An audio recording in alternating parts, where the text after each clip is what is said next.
नोएडा की ठंडी रात, घना अंधेरा। शहर की तेज रफ्तार के बीच एक बस बिना हेडलाइट के सड़क पर रेंगते हुई। किसी को नहीं पता था कि इस बस के अंदर एक खौफनाक कत्ल होने वाला है और अगले दिन एक नाले में मिलने वाली न्यूड सिर कटी लाश ने पूरे इलाके में सनसनी फैला दी। ये लाश थी प्रीति यादव की। कहानी शुरू होती है नोएडा के बरौला गांव से, जहां रहने वाली प्रीति यादव एक जीन्स फैक्ट्री में काम करती थी और इसी फैक्ट्री से जुड़ा था मोनू सोलंकी। प्रीति का अक्सर मोनू के घर आना जाना था। मोनू की मां भी उसी फैक्ट्री में काम करती थी। रिश्ता शुरू हुआ, मुलाकातें बढ़ीं और फिर ये रिश्ता एक गहरे अफेयर में बदल गया।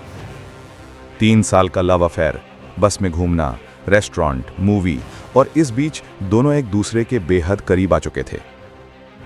लेकिन कहानी यहीं खत्म नहीं होती। यहीं से शुरू होती है पैसों, ब्लैकमेल, दबाव और डर की असली दास्तान। मोनू शादीशुदा था, 2 बच्चे थे और प्रीति भी अपनी 2 शादियों के बाद अकेले रह रही थी। धीरे धीरे प्रीति मोनू के जीवन में पत्नी की तरह दाखिल होने लगी। मोनू की सैलरी आती तो प्रीति उसे अपने पास रख लेती। फिर एक दिन प्रीति ने साफ कह दिया, अपनी पत्नी को तलाक दे दो, मुझसे शादी कर लो, नहीं तो तुम्हें बर्बाद कर दूंगी। तुमने मेरी जिंदगी खराब की है, अब मैं वही काम तुम्हारी बेटी से कराऊंगी। यही शब्द मोनू के दिमाग में हथौड़े की तरह बजने लगे। घर, परिवार, पत्नी, बच्चे सब दांव पर लगते दिखे और यहीं से मोनू ने कातिल बनने का रास्ता चुन लिया।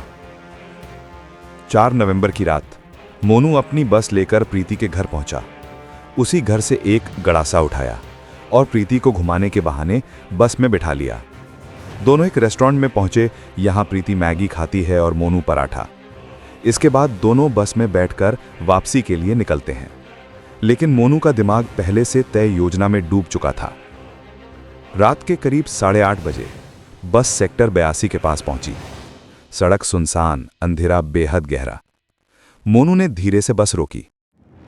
प्रीति कुछ समझ पाती इससे पहले ही मोनू ने गड़ासे से पहला वार किया। एक ही वार में उसका सिर धड़ से अलग होकर नीचे गिर गया। कहानी यहीं खत्म नहीं हुई। फिंगरप्रिंट मिटाने के लिए मोनू ने दोनों हाथों की हथेलियां भी काट डाली। चेहरे पर 5 वार किए।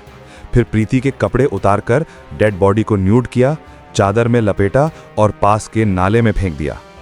सिर, हथेलियां, गड़ासा और कपड़े सभी को दूसरी पॉलिथीन में रखकर गाजियाबाद के एक सूखे नाले में फेंकाया।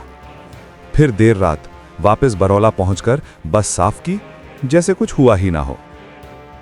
अगली सुबह सेक्टर 82 के नाले से न्यूड सिर कटी लाश मिली। हाथों की हथेलियां भी गायब थीं। ये एक ब्लाइंड मर्डर था।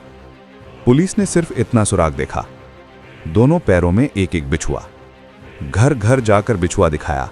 लोग बोले, ये प्रीति यादव है। इसके बाद शुरू हुई नोएडा पुलिस की जांच।